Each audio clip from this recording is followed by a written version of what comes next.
उनको वहां पर एडमिशन नहीं दिया जाता। आपके बच्चे नौकरी करने जाते हैं तो नॉन कॉन्स्टिट्यूशनल यानी कि आप में कोई उपयुक्त नहीं ये कह दिया जाता है। और कहने वाले कौन होते हैं? सभी वो एक बड़े कवि बनते हैं। उन्होंने कहा कि हम बहुत ही दुखी और कौन सा शब्द उन्होंने इस्तेमाल किया, तो जाति अभागा सवाल, सही बात। तो अभागे सवाल कितने हैं हम यह भी जानना चाहेंगे। सुप्रीम कोर्ट में एक भी क्रिमिनल ओबीसी और दलित नहीं है। एकांत मिल जाएंगे, सभी अभागे सवाल नहीं है। प्राइम मिनिस्टर ऑफिस में सभी अधिकारी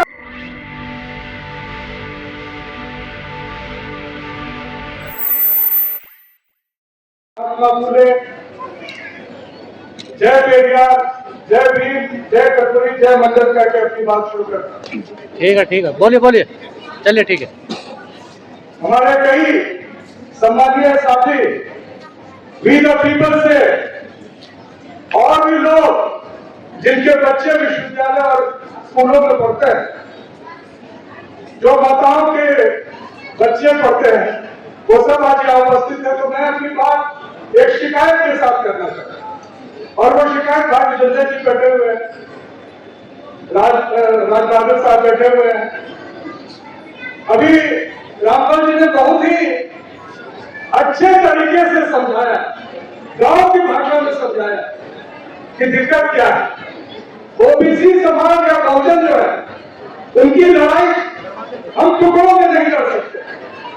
जाति जनगणना एक महत्वपूर्ण विषय है, वी द पीपल ने इसको उठाया है, लेकिन इसके साथ साथ जो यूजीसी का मसला है वो आप समझे। रामपाल जी ने बताया कि उनके बच्चों को किस तरह से पीएचडी में एडमिशन लेने के बाद भी उनको वहां पर एडमिशन नहीं दिया जाता। आपके बच्चे नौकरी करने जाते हैं तो नॉन कॉन्स्टिट्यूशनल यानी कि आप में कोई उपयुक्त नहीं ये कह दिया जाता। और कहने वाले कौन होते हैं? सभी वो एक बड़े कवि बनते हैं। उन्होंने कहा कि हम बहुत ही दुखी और कौन सा शब्द उन्होंने इस्तेमाल किया, तो जाति अभागा सवाल, सही बात। तो अभागे सवाल कितने हैं हम यह भी जानना चाहेंगे। सुप्रीम कोर्ट में एक भी क्रिमिनल ओबीसी और दलित नहीं है। एकांत मिल जाएंगे, सभी अभागे सवाल नहीं है। प्राइम मिनिस्टर ऑफिस में सभी अधिकारी कहने को इस देश के प्रधानमंत्री कहते हैं कि मैं ओबीसी हूं। कैसे ओबीसी है देखिए, एक भी अधिकारी उनके यहाँ ओबीसी नहीं। भारत सरकार के सेक्रेटेरिएट में एक भी अधिकारी जो सेक्रेटरी रैंक के, जॉइंट सेक्रेटरी रैंक के, वो ओबीसी नहीं। तो आपकी बात कौन सुनेगा? शिक्षा को कैसे आपसे दूर किया जा रहा है, अगर आप नहीं समझेंगी तो भीमराव अम्बेडकर साहब ने जब कहा था कि शिक्षा और खासतौर से अंग्रेजी शिक्षा शेरनी का दूध होता है, जिससे आपके बच्चे ताकतवर बनेंगे, उससे आपको अलग किया जाए। तो इस देश में तमाम दिक्कतें चल रही हैं और मैं वी द पीपल के साथ साथ जो अन्य संगठन है और इस सोशल मीडिया के माध्यम से जो हमारी बात सुन रहे हैं, मैं उनसे अनुरोध करूंगा। हमें पता है कि यूजीसी का कानून एक भ्रमित करने वाला कानून है, कोई ठोस चीज नहीं है, लेकिन आवाज उठ रही है कि हमारे बच्चों के साथ आप व्यवहार नहीं कर सकते हैं, पायक तंगी नहीं बना सकते हैं, रोहित निर्मला करके उनकी जान और वो आत्महत्या नहीं करेंगे। आज हिंदू विश्वविद्यालय के हमारे साथी प्रोफेसर रतनलाल जी के हिंदू कॉलेज में पढ़ाते हैं, एक ओबीसी प्रोफेसर परमानेंट नहीं किया गया, बेईमानी से उसको हटा दिया गया, उन्होंने सुसाइड किया। तो हमारे जो आगे सवर्ण है बोलते हैं कि अरे क्या जरूरी है ओबीसी को लाने। हमारे वकील साहब अभी आए थे, उनकी जानकारी के लिए मैं बता दूं कि अंग्रेज जो थे 1871 जनगणना कर रहे थे जिसमें जाति को गिन रहे हैं, उनके सारे रिकॉर्ड में है। 1871, 1881, 1891, 1901, 1911, 1921 और 1931 तक।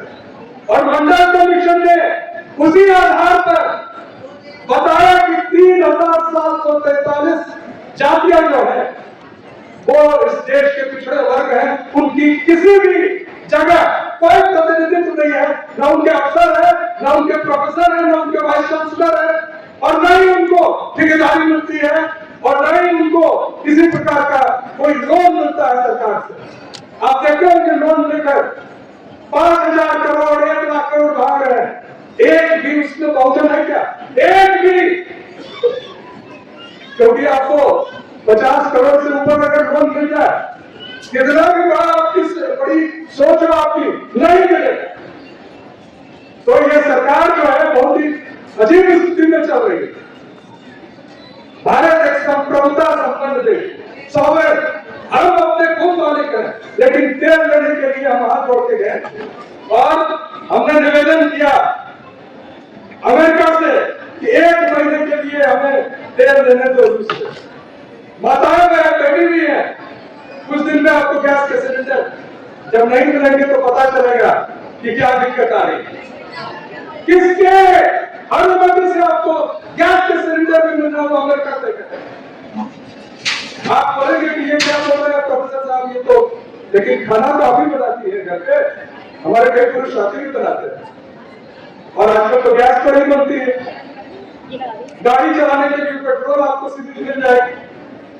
तो विकट परिस्थिति आ रही है, और इस परिस्थिति में अगर आप जानना चाहेंगे तो ये सिर्फ आप लोगों के साथ दिक्कत ये अधिक होने वाली, और इसके पीछे एक बड़ा कारण है कि हमारे देश के सदर हाथ जोड़कर एक राष्ट्रपति के सामने और वो बार बार कहता है कि मैं इसके राजनीतिक भविष्य को समाप्त नहीं करना चाहता हूं। क्या कर दिया है? सिर्फ भ्रष्टाचार है क्या राजेंद्र भाई? भ्रष्टाचार की तो गंगा है एक पार्टी, सारे नदी नाले उसमें मिल चुके हैं, चाहे वो वॉशिंग मशीन भी है और वो पीएम के बनाएंगे, आप पूछेंगे पैसा कहां गया नहीं पूछ सकते। संसद में रोज कहा जा रहा है कि देश का पैसा कहां गया नहीं पूछ सकते हो, ईरान के युद्ध में हमें क्या करना है नहीं बोल सकते हो, तो हम क्या पूछे, किससे पूछे? प्रजातंत्र में सबसे बड़ा हथियार आपके वोट का अधिकार, और आपके वोट के साथ खिलवाड़ किया जाता है। कभी मशीन आपकी वोट लेकर किसी और को दे देती है, और कभी एसआईआर से हमारे कई पिछड़े दलित आदिवासी के वोट काट लिए जाते हैं।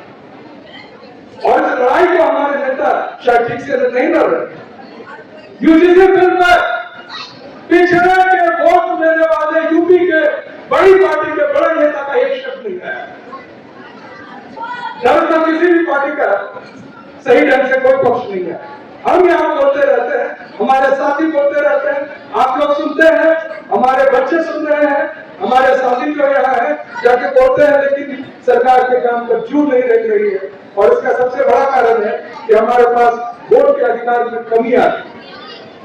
तो मैं एक निवेदन के साथ, मैं जानता हूं कि बहुत ही प्रभावशाली और बहुत ही अच्छे वक्ता आज बैठे हैं, लेकिन 3 बात कहकर मैं अपनी बात समाप्त करना चाहता हूं कि ये जो डिक्लेयर किया है सरकार ने, देखिए हर 10 साल में डिक्लेयर होना चाहिए, यानी 2011 में संसद का सर्वसम्मति से पारित हुआ जाति गिनना चाहिए।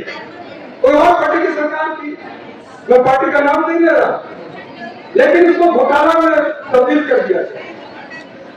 सेंसस कमिश्नर ने नहीं गिना, 5000 करोड़ देकर जब कुछ एनजीओ से गिनवाया गया तो वो आंकड़े नहीं है। क्यों नहीं है?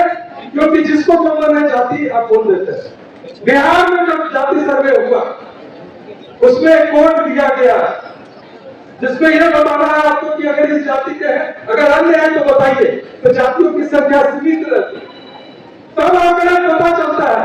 नहीं तो हमारे अब आगे समझ हर गोत्र को ही जाति बना देते हैं, और इतनी अधिक जाति बन जाएगी कि उसका कोई मायने नहीं रहता। दूसरा बड़ी दिक्कत क्या है? दूसरी बड़ी दिक्कत ये डिजिटल हो रहा है। ऐप लेके आएगा, पहले क्या होता था? फॉर्म लेके आता था, आपसे पूछा जाता था और आपके पूछने के बाद आपसे दस्तखत दी जाती थी और आपको एक कॉपी दिया जाता था। अब डिजिटल उसमें क्या होता है? आपको क्या पता चला?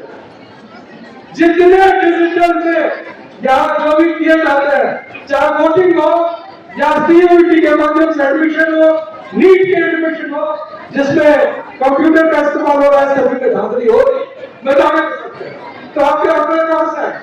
तो हमारी मांग है, WTP सहित सभी संगठनों की मांग है कि हाइब्रिड मोड में होना चाहिए, यानी कागज का भी इस्तेमाल हो और ऐप में आपको जो मने भरिए, कि जब हम उसका विश्लेषण करें तो हमें पता चले सही से। और आखिरी चीज क्या है इसमें?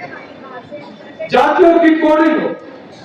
अगर ये आज, चूंकि इसके पहले जो सभा हुई थी उसमें हमने ये प्रस्ताव पारित किया था, पुनः मैं आपके समक्ष ये प्रस्ताव ला रहा हूं कि तीनों मांग पर अगर आप सहमत हैं तो आप हाथ उठाकर मेरी बात को सहमति दें, जिससे ये पारित करके सभी लोग आगे बढ़ें। तो मैं मानता हूं कि सर्वसम्मति से हमारी बात आज पारित हुई। इस पूरे बात को सुनने के लिए बहुत बहुत शुक्रिया, धन्यवाद। जय संविधान।